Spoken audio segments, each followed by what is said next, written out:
tourist destinations in the world is the Bahamas and North America.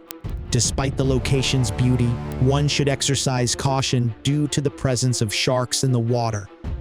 This is the terrifying tale of Jordan Lindsay, who was attacked by a group of sharks on Rose Island while snorkeling with her family. Why did this happen, and could she survive? This and other questions will be answered in the video. Welcome to Wild Assault. This Wednesday marks the third day of their vacation in the Bahamas. Like many tourists, they had always dreamed of visiting the island country.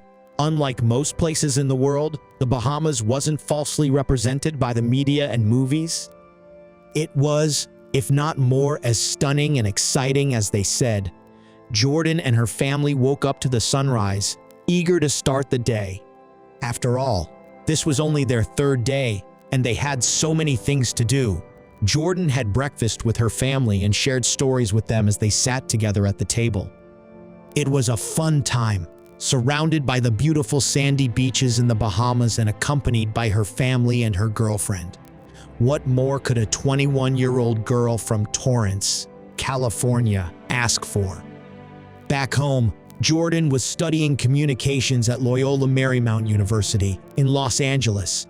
Her girlfriend, Gianna, was also studying communications. At around 12 p.m., the family had just finished their activities and were about to end the day relaxing and enjoying the scenery. However, that would soon change. Spotting the Sandy Toes Tour Company, the family decided to take a last-minute day trip to Rose Island. The 6-hour excursion involved a boat cruise, a snorkeling experience, and a private beach where you could pet swimming pigs. Jordan was ecstatic about the idea. She had always been an admirer of nature and deeply loved animals.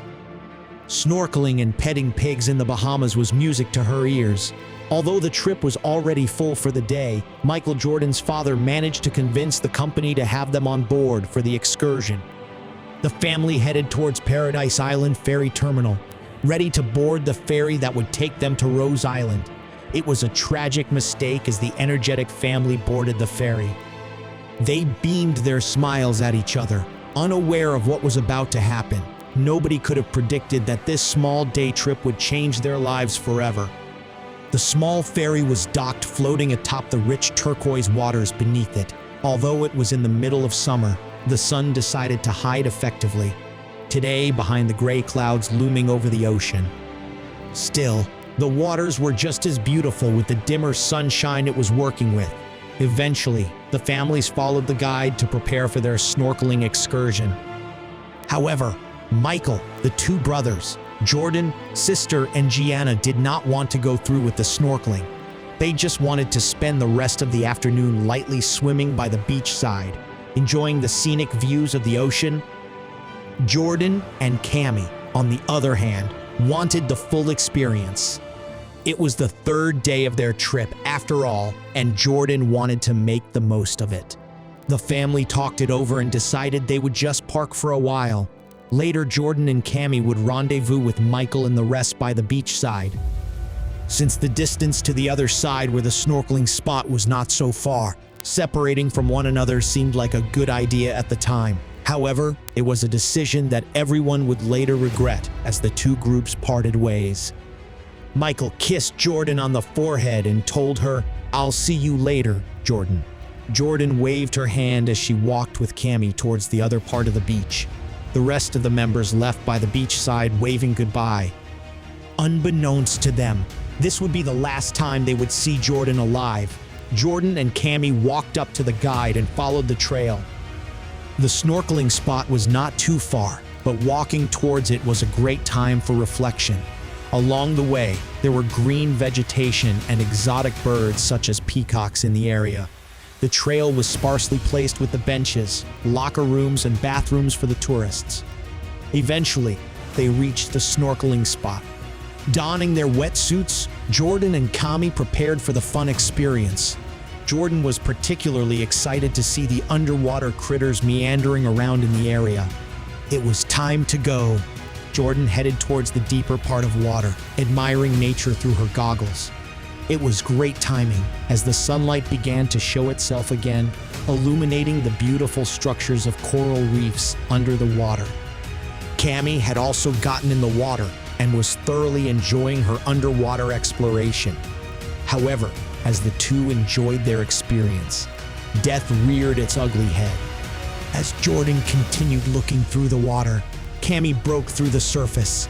Suddenly, she heard Jordan yell, "Mom!" She turned her head and saw something strange. At first, she thought it was a school of dolphins surrounding Jordan and that Jordan wanted to show it to her. However, as she looked more intently, an ominous feeling enveloped her. It was a feeling no mother ever wanted to feel. A school of sharks had approached Jordan out of nowhere. Immediately, Kimmy's motherly instincts kicked in. She shouted at Jordan from a distance, telling her to swim towards her. However, it was futile. Without warning, the school sharks pounced on her, biting her everywhere. Jordan fought hard, but there was already blood in the water and the sharks had become frenzied. Jordan let loose blood-curdling screams, prompting Cammy to approach her. She screamed at Jordan once more, asking her to swim towards her. However, Jordan could not swim anymore. Cammy noticed her right arm had been bitten off by the shark. Horrified at the sight, Cammy immediately sprang into action, swimming towards Jordan, despite the risk of getting attacked herself.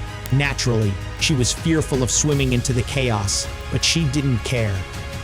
The fear of losing her child overtook any instinct to run and call for help. It was simply something any loving mother would have done. Cammy reached Jordan and fought off the sharks, punching the beast in the nose and hitting them with everything she had. As she pulled on Jordan, the young girl told Cammy, "Mom, there's another shark coming." The sharks sped towards them like a freight train. They had beat off another chunk of her lower leg. Jordan was bleeding profusely. Cammy never gave up. She hauled Jordan toward a nearby rock and called for help. Eventually, a boat from the Sandy Toss snorkeling tour rushed to her aid. Michael and the other family members were petting pigs by the beachside when they heard of a teenager attacked by sharks in the snorkeling area. After waiting a few minutes, Jordan was taken by an ambulance to a hospital in Nassau. However, upon arrival, she was pronounced dead. When Michael and the rest arrived at the hospital, they were too late. The family criticized the company for not having any protocols when it came to shark attacks. When the incident happened, not one staff or a boat was present to whisk away the sharks. Additionally, when Jordan was bleeding on the nearby island, barely clinging to life, the boat that would take her to the hospital arrived with no medical supplies. According to Michael, they did not even have first aid. The Lindsays called for better responses in the future to avoid the terrible fate their daughter experienced.